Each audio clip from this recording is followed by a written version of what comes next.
What's going on, guys? Aero here, and welcome back to another video. Now in today's video, I want to break down all of the Pokemon news that came out yesterday, as I know yesterday we were all wondering when we were going to get to see Pokemon on the Nintendo Switch. Now yesterday the rumors were definitely going crazy as we heard from multiple sources that there was supposedly going to be a special Pokemon press conference which was going to be held in Japan, and we were going to get the first look at the new Pokemon games that were going to be coming onto the Nintendo Switch. And with all the rumors going around about how there was supposedly going to be a Pokemon reveal by the end of the month, we were all hoping that this press conference reveal was true and that there was in fact going to be a press conference where we could finally get some official information. And so finally, yesterday night, Pokemon put out an official tweet that said a press conference is going to be happening in Tokyo, and you might want to turn on your notifications as there's going to be a lot of Pokemon news. And as soon as I saw that, I knew it was happening and we were definitely going to be getting some amazing things.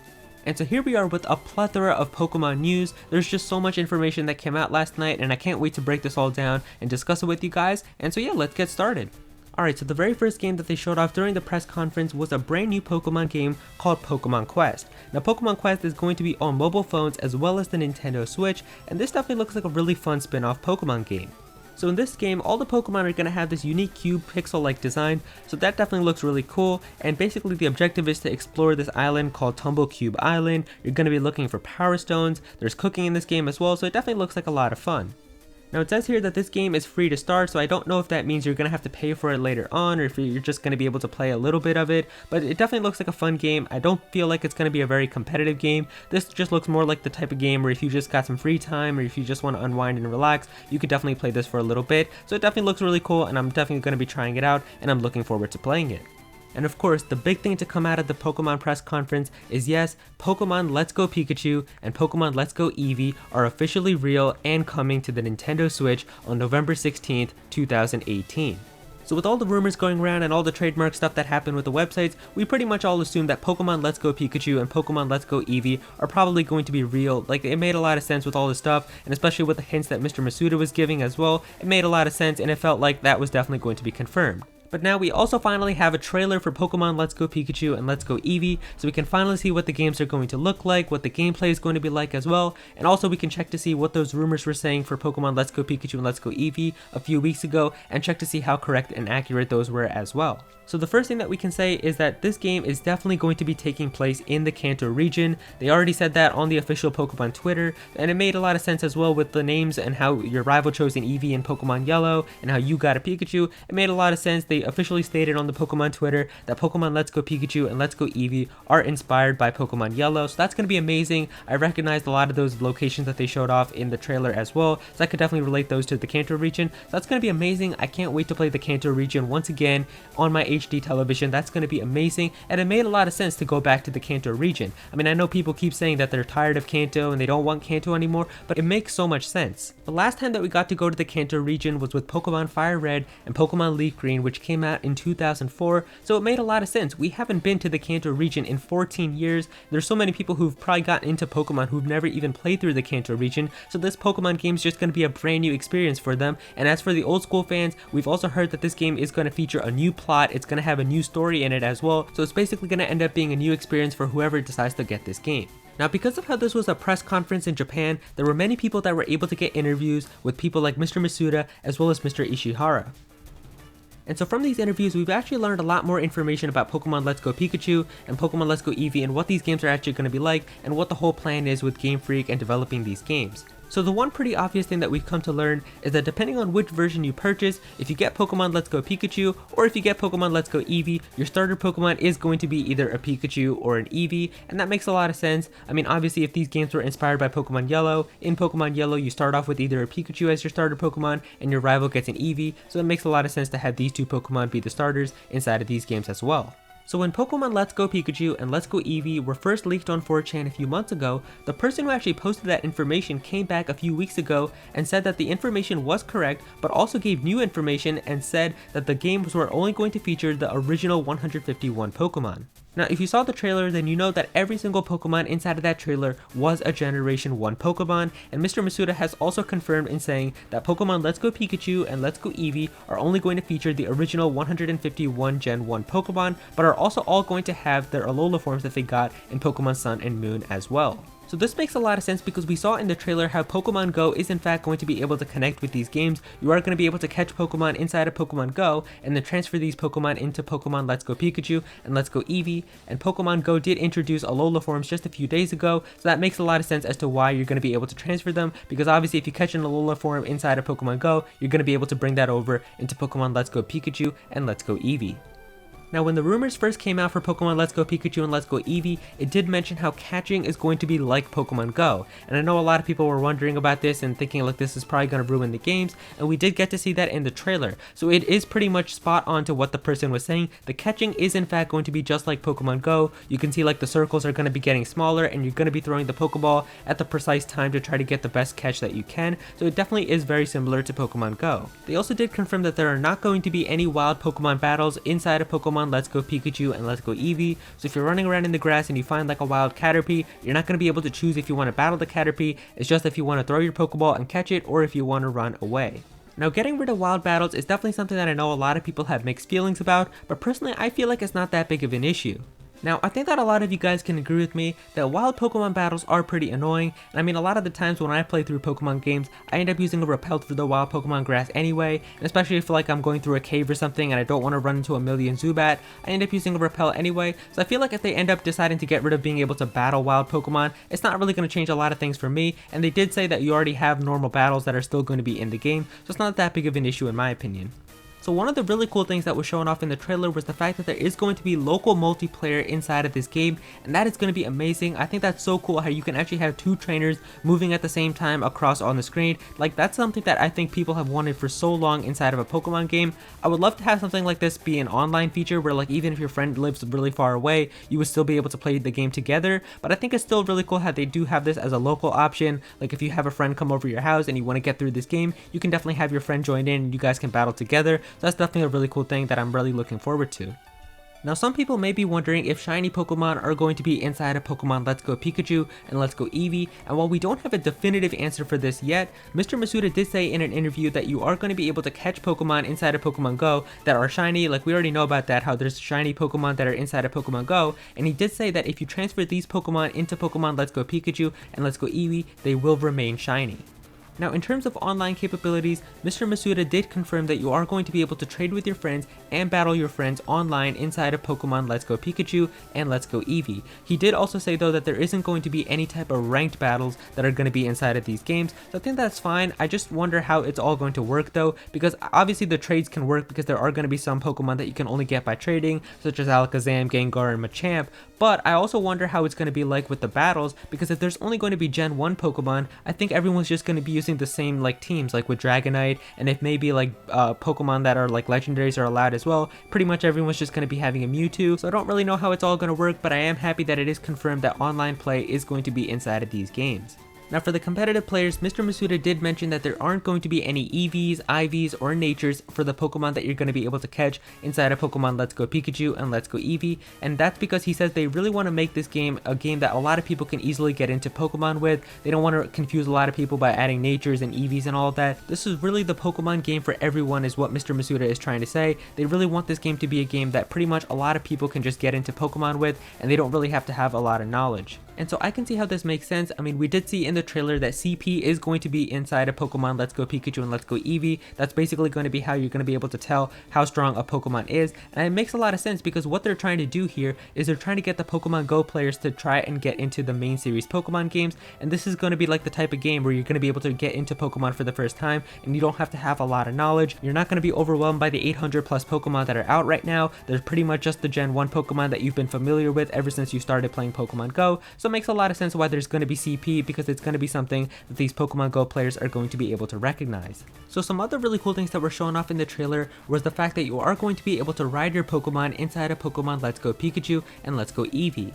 Now, Mr. Masuda did confirm in an interview that you are going to be able to ride your Pokemon inside of these games, but he also did talk about how the Pokemon needs to be big enough to be able to ride. So it makes a lot of sense here, and I think it means that you might be able to ride more than just a selected amount of Pokemon. Like with Pokemon Sun and Moon, you were obviously just able to ride the Pokemon that you needed for HMs, but maybe here you might even be able to ride Pokemon that don't have any use for HMs, but maybe if they're just big enough, you're going to be able to ride them. So that's definitely going to be really cool. Another amazing thing that was shown off in the trailer is that it looks like there are going to be overworld field encounters for the wild Pokemon battles, which looks really cool. I mean, you can see that in the trailer when you're going through the grass, instead of actually like running through the grass and finding wild Pokemon, you can actually see like Pidgeys fluttering above the grass. You can see like Rattatas running through the grass as well. I mean, there's one scene where you can see like Eradicate trying to run off the road there. So that's going to be really cool if you don't actually have to run through the grass and find Pokemon.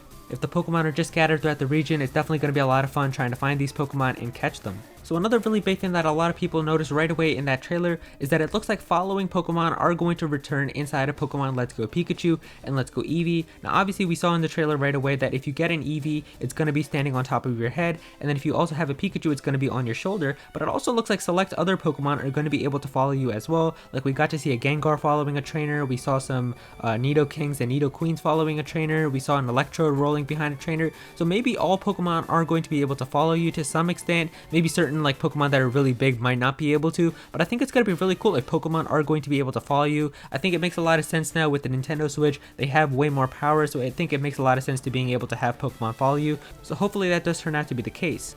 And finally, the last thing that they introduced was a brand new accessory called the Pokeball Plus. Now this is going to be an accessory that you're going to be able to use inside of Pokemon Let's Go Pikachu and Let's Go Eevee, but it's also going to be able to connect with Pokemon Go. So it's like a joystick that you're going to be able to have on this Pokeball, and you're going to be able to move your character inside of the game, but you can also transfer a Pokemon from the game onto this Pokeball, and it's like a Pokewalker where you can take it with you and walk around, and I'm sure the Pokemon will get experience and level up maybe, and then you can also transfer this Pokemon back into the game. So it's definitely a fun additional accessory for those of you who are interested in it. Personally, I don't really think that I'm going to be getting it, but it does look fun, and I think a lot of people who are interested will definitely end up picking it up. And so that's all the information that came out about Pokemon Let's Go Pikachu and Let's Go Eevee.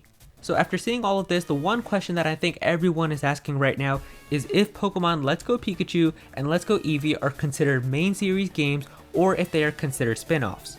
Now the thing is, the Pokemon Company is marketing this as a main series Pokemon game. They are saying it's going to be like a main series Pokemon game, but it's targeted more towards a broad audience and not the core Pokemon fans who've been playing Pokemon for a long time. This is more of a main series Pokemon game to the casual audience who really hasn't played any Pokemon games, and it makes a lot of sense because that's why it has so many similarities with Pokemon Go, such as the catching, with the CPs and all of that. So this is basically like a transition game for those people who've played Pokemon Go for a long time, but really want to get into the main series Pokemon games instead of being overwhelmed by so many Pokemon that are out right now and having a whole bunch of stuff that they probably don't know about. This is a game where they can still get a main series like Pokemon experience, but they are pretty much familiar with all the stuff like the CPs and being able to catch Pokemon using Pokemon Go mechanics, so it makes a lot of sense here. So really, whether determining if Pokemon Let's Go Pikachu and Let's Go Eevee are main series Pokemon games or spin-offs, it's really your opinion on what you want to decide it as. Really for me, I feel like it's going to be a spin-off game. I mean, it is similar to main series Pokemon games with how you're going to be running through grass and exploring Pokemon and catching them. It is also different in the fact that you're going to be using Pokemon Go mechanics. There's not going to be wild Pokemon battles. It is pretty different as well. So it's pretty much similar to a main series Pokemon game, but it's also a spin-off as well. It's like a perfect blend, and to me it's very similar to Pokemon XD Gale of Darkness. Now, on top of all of that news, we did get a confirmation from Mr. Masuda that there is going to be a core RPG Pokemon title that is in the works for the Nintendo Switch, which is going to be coming out during the second half of 2019. So if a lot of you were upset by the Pokemon Let's Go Pikachu and Let's Go Eevee trailer, and a lot of you thought like this isn't what I expected it to be, this doesn't look like the Pokemon game that I would want to play, this next game that they're talking about has been specified to be a core RPG Pokemon title, and even Mr. Ishihara, the president of the Pokemon Company, said it's going to be similar to Pokemon X and Y and Pokemon Sun and Moon, so that's going to be a more traditional Pokemon experience, and it's going to be coming out next year. And because of how they did mention X and Y and Sun and Moon, both the starts of a new generation, I'm almost certain that the next games are going to be the start of Generation 8. And also to clear up any misconceptions, if you were wondering about that Pokemon game that was teased last year during E3 where Mr. Ishihara did say how Game Freak has begun developing a core RPG Pokemon title for the Nintendo Switch, that is not what Pokemon Let's Go Pikachu and Let's Go Eevee are. So within the press release that came out, it was clearly specified that Pokemon also introduced the next introduction into its popular core RPG series, which was teased last year at E3, will arrive in late 2019 on the Nintendo Switch for the first time. So if you were worried about Pokemon from looking at the Pokemon Let's Go Pikachu and Let's Go Eevee trailer, don't worry, as this Pokemon game that's going to be coming out next year is definitely going to be the more traditional Pokemon game that we've all come to love and that we're also used to, so that's definitely going to be an amazing game to look forward to next year. All in all, after seeing all of this, it makes a lot of sense to me, and I can definitely see what Game Freak decided to do. I really feel like what happened was Nintendo went up to Game Freak and told them they wanted a Pokemon game on the Nintendo Switch to come out in 2018 so that they could get a bunch of Nintendo Switches selling really well and they could get their goal of getting 20 million Nintendo Switches sold. And Game Freak probably responded saying like, okay Nintendo, we can make you an amazing Pokemon game, but it's not going to be coming out in 2018, we still need more time, we could probably get it out in 2019. But Nintendo was probably saying like, no, we really need a Pokemon game in 2018, that's when we want to get Switches flying off the shelves, we want to make sure that we can get a big Pokemon game out this year, so definitely get a Pokemon game out in 2018. And so because of that, they probably thought like, alright, what can we do to get a Pokemon game that a lot of people are gonna love and get that released in 2018? And so that's why they came up with the idea of Pokemon Let's Go Pikachu and Let's Go Eevee, because it makes a lot of sense. The region is already done for them. It's the Kanto region. They already know how to create everything. They've already got all the Pokemon done as well, and they don't have to take a lot of effort into making the models and like making all the models look really nice because it's only the 151 original Pokemon. It makes a lot of sense, and that's why they can easily get this game out in 2018. And so integrating Pokemon Go with Pokemon Let's Go Pikachu and Let's Go Eevee is genius, because what Game Freak is trying to do is they're trying to get the casual people right now who are just playing Pokemon Go for fun into the main series Pokemon games. And so that's why they have Pokemon Let's Go Pikachu and Let's Go Eevee, because there's going to be so many Pokemon Go fans right now who are going to go out, buy a Nintendo Switch to play these games, and once they've already got that Nintendo Switch in their homes, once Pokemon releases their core RPG Pokemon title next year in 2019, they're already going to be ready to play that game because they're going to have that Nintendo Switch and they already know what a main series Pokemon game is like because of Pokemon Let's Go Pikachu and Let's Go Eevee. So it's really a brilliant idea by Game Freak. And finally, the last thing that I want to talk to you guys about is the bet that I had on my YouTube channel. Now last year, once Pokemon on the Nintendo Switch was announced at E3 2017, I made a bet that if the game was released in 2018, I would do a face reveal on the channel. So yesterday, when Pokemon Let's Go Pikachu and Let's Go Eevee were confirmed to have a November 16th, 2018 release, I got so many comments of people replying saying, alright, it's time for the face reveal, do the face reveal. But the thing is, I said that after E3 last year in 2017. I said that if those games were released in 2018, I would do a face reveal. Now they did confirm that those games are actually not coming out this year and coming out in 2019. It specifically said in the press release that the Pokemon games teased at E3 2017 are going to be releasing late in 2019. So yeah, Pokemon Let's Go Pikachu and Let's Go Eevee are not the main series Pokemon games that were talked about at E3 2017, and those games are in fact going to be coming out next year in late 2019. And so I did win the bet, but I am thinking about doing a face reveal anyway, so I'm probably going to do a face reveal at some point in the future. But yeah, I'm not going to rub it in your face and say that I called Pokemon Switch in 2019, except for those people who commented on that one video where I was talking about why it makes sense for Pokemon Switch to come out in 2019. Every single one of you who replied with a toxic comment saying that I'm an idiot and I'm a moron and obviously this makes no sense, and depending on what Game Freak would do, there's no way that they would actually make a game come out in 2019. Sit down, it's coming out in 2019, and that's how it is. But anyway, all the stuff that we did get to see in that Pokemon press conference was amazing, and I'm looking forward to playing all of it. Pokemon Quest, Pokemon Let's Go Pikachu and Let's Go Eevee, as well as an amazing Pokemon core RPG that's going to be coming out next year. I think we can all agree that it's an amazing time to be a Pokemon fan. And so there you go guys, those are all of my thoughts on all the Pokemon news that came out yesterday. Pokemon Quest, Pokemon Let's Go Pikachu and Let's Go Eevee, as well as a brand new core RPG Pokemon title coming out next year. I'm definitely really excited for everything. If you guys enjoyed this video, then please be sure to click that like button and also comment down below and let me know how you guys are feeling about this. Are you excited for Pokemon Quest, Pokemon Let's Go Pikachu and Let's Go Eevee, as well as the core RPG Pokemon title that's going to be coming out next year? Be sure to let me know all of your thoughts down below. If you're new to this channel, then please be sure to subscribe. I'm definitely going to have some more Pokemon content in the future, so be sure to subscribe so you don't miss out on that. Click on that bell to become a part of the notification squad, and go follow me on Twitter at @ActualAero. And yeah, that's pretty much it. Thank you so much for watching.